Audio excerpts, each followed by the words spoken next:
Aynısını Bozkır'da yapmışlardı.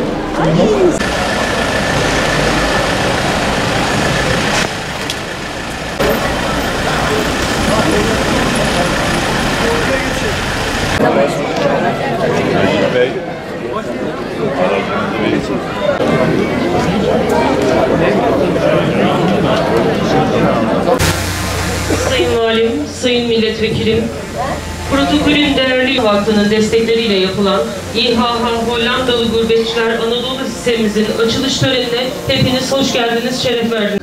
Ve Gurbetçiler Anadolu Lisesi'nin açılışında bulunmaktan büyük bir memnuniyet duyuyor ve bu eğitim kurumunun öncelikle evlatlarımıza, aziz milletimize hayırlı ve uğurlu olmasını Yüce Allah'tan niyaz ediyorum.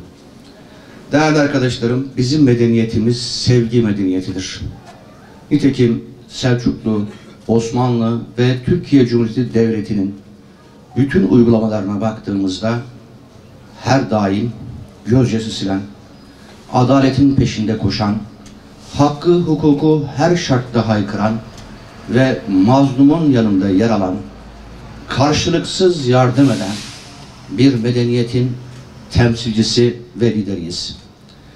Bu özellikle bize ait olan duygular, dünyanın birçok bölgesinde gerek Selçuklu'ya, gerek Osmanlı'ya ve gerek de aziz milletimize ve Türkiye Cumhuriyeti Devleti'ne gönül kapılarını hep aralamıştır.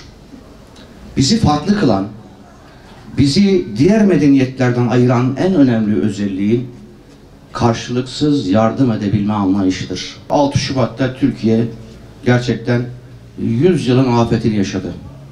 Sadece binalarımız değil, aslında hayallerimiz, umutlarımız, anılarımız da zarar gördü. Ama biz güçlü bir milletiz.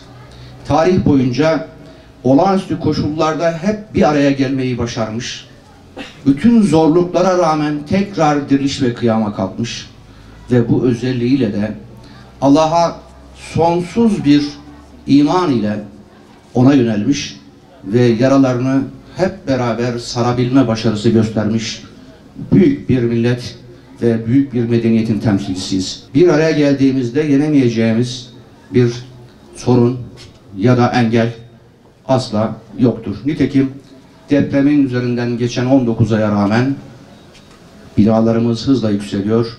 Eğitim kurumlarımızın neredeyse Kasım ortası itibariyle depremde zarar gören tüm okullarımızı yenilemiş olacağız. Bu bile tek başına bizim bu alanda gösterdiğimiz dayanışmayı, çalışmayı ve gayreti ortaya koyuyor.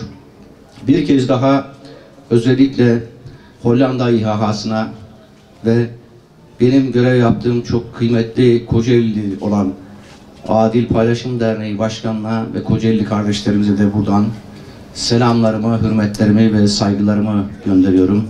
Ve evlatlarımıza, şehrimize bu eğitim kurumunun hayırlı ve uğurlu olmasını diliyor. Emeği geçenlere de bir kez daha şükranlarımı sunuyorum. Hayırlı uğurlu olsun efendim. Çok teşekkür ederim.